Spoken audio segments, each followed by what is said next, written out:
Hello, today I'd like to go over some literature and show you how to install the rear main seal on a John Deere 4020. On the right here I have a manual, one of the manuals that's just a standard service manual for the 4000 series tractors.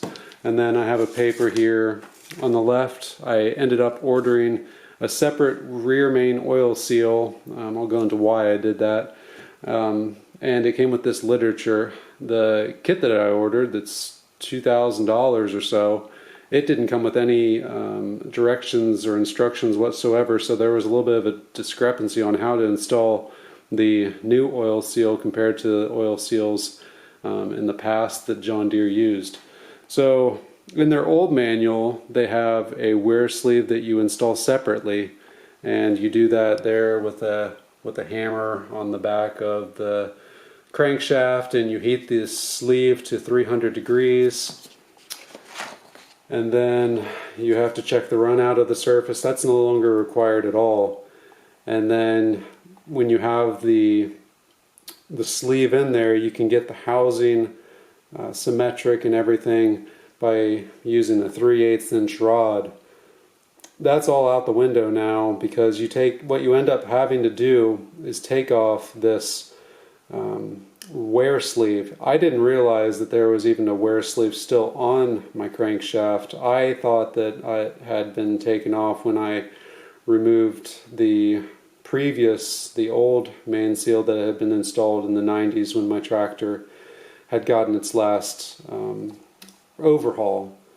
And so I just wanted to go over some of the differences. So this old seal, it says to install the cap screws on the housing to 20 foot-pounds, and then you coat the outside edge of the new seal in Permatex and install it into the housing. I went on YouTube and I found a lot of people that were installing this new style unitized Teflon crankshaft oil seal, and they weren't using any kind of Permatex. It in fact says over here to use oil on that outside seal. So this goes out the window when you're changing over to the unitized new type of rear main seal.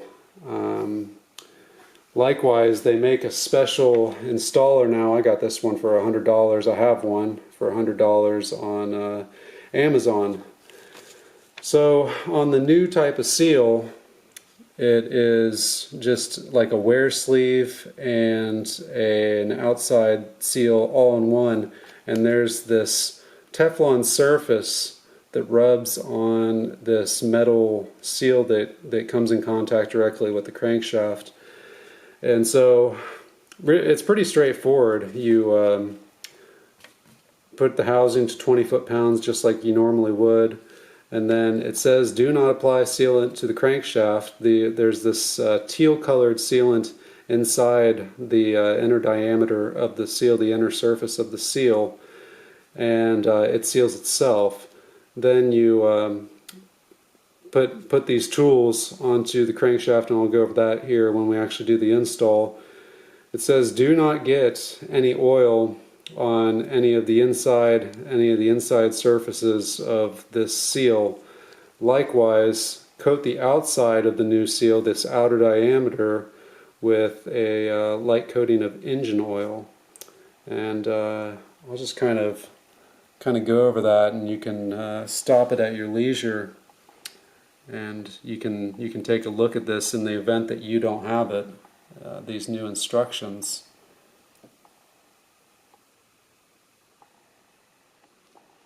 So I'll meet you out in the garage and we'll get this thing installed. So out at the tractor I have the crankshaft surface here, and I didn't realize it at first, but there's this older style wear sleeve that was in place, and I wasn't exactly sure how to get it off. I looked at what a few other folks were doing, and they took dull chisels and they just hammered a dull chisel along a few different surfaces that squished the surface enough to get a few thousandths of an inch or so to expansion so that you can slide this off. So I slid off with a pry bar after I got a few scores in it. The installation for this, you actually heat it to like 300 degrees, and then you're able to slip it on and take it off. Had we not switched to the new style of seal that came with our kit, we could have just purchased another seal like this one. So in an ideal world, this would have just gone back on in place. This is 3/8 of an inch wide, and it fits between the housing and this wear sleeve. But you're not able to do that with the new style Teflon seal. So I have the new seal here. The inside is this teal green color. The outside is kind of a ribbed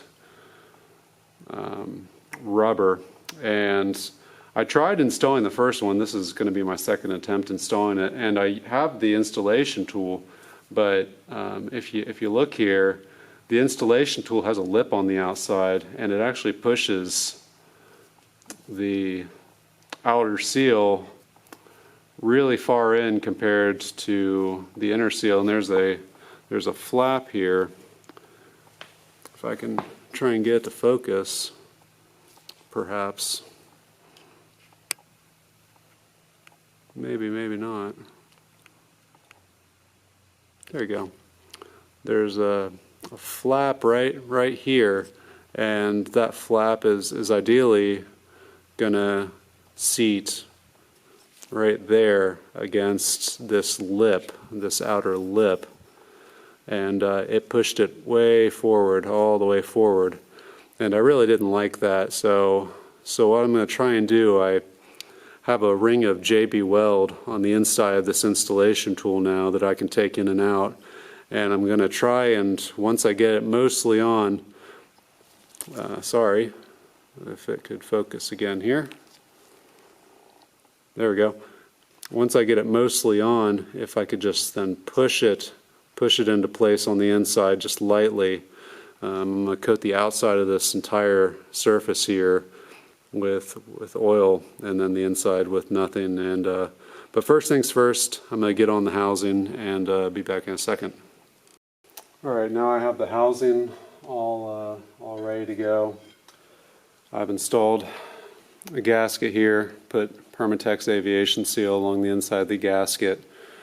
Once the housing's on, I'm going to cut off the top side flush with the top surface, and we'll get this going here.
All right, I'll torque those down the rest of the way to 20 foot-pounds. I did locking tabs as well, and I orient the locking tabs so that they're all the way leftward turning. And I do that so that even if it does start to come loose, it should hopefully catch it. It doesn't let it go all the way. So we'll get the seal ready and prepped here and be back. All right, I have my seal here. It's all lubricated and ready to go.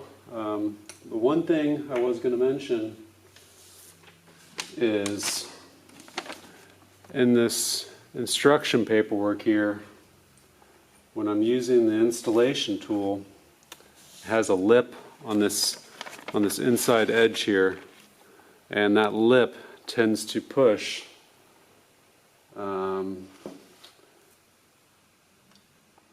this seal, this outer edge, further than the inner edge. So what I did was I'm going to start out with just the normal installation tool, but I then have a piece of JB Weld that I made into a circle to fit the inside diameter of the installation tool, and it'll push the inside edge to so that lip is then closer and it seals up nicely, and we don't have that large gap in between that all the types of dirt and stuff can get into.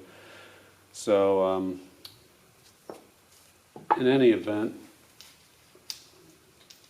I'm going to go ahead and install this tool here.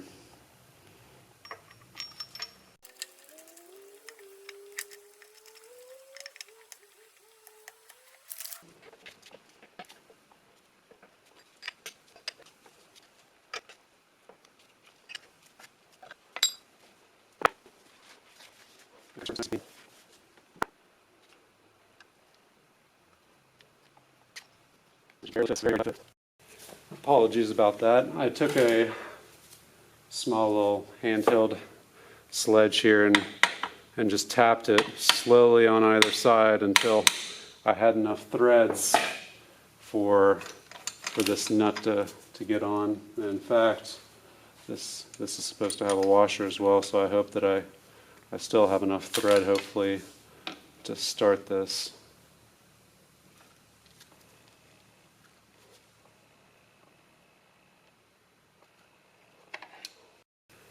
I now have a little pry bar in place to keep this from turning as much.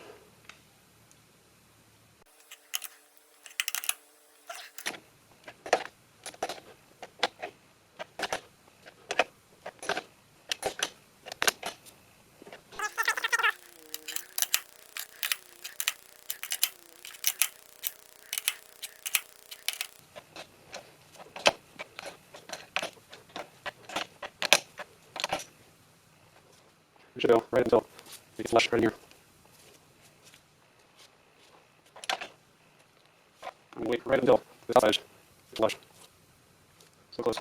Still here. I'm going to go for it.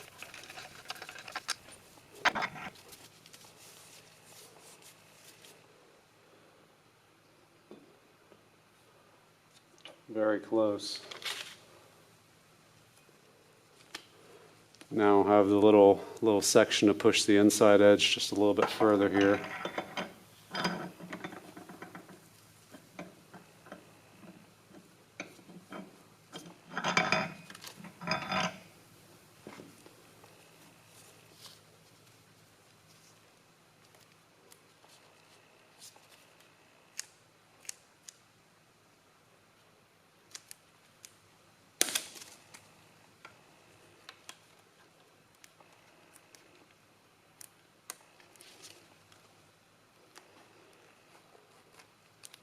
Go.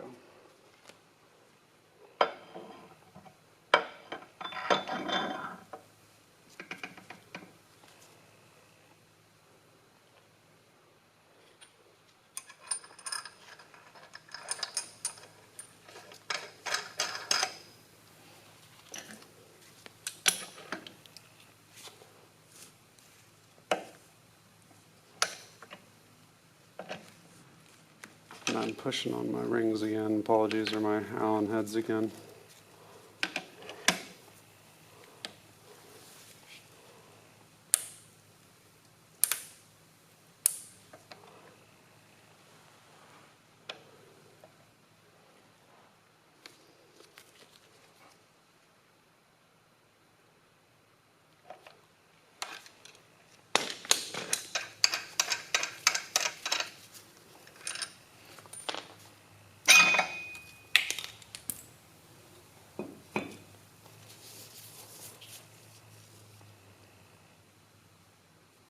So I ended up getting about 1/8 of a turn more, and just to push this inside edge here further in against that seal that I'd showed you earlier, and it did quite well.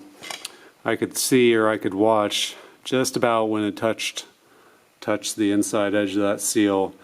Not enough to where it will rub, but just enough to where it's just lightly touching it. from the inside perspective, there's still a whole heck of a lot of area before that would rub against anything inside the engine that didn't need to rub against. So I'm really happy with this. I'm gonna cut off these the rest of this gasket here. The oil pan itself will seat up against all this. We'll kind of put Permatex all down it, and I'm looking forward to it not leaking, hopefully. So stay tuned for the next one. I really appreciate you watching.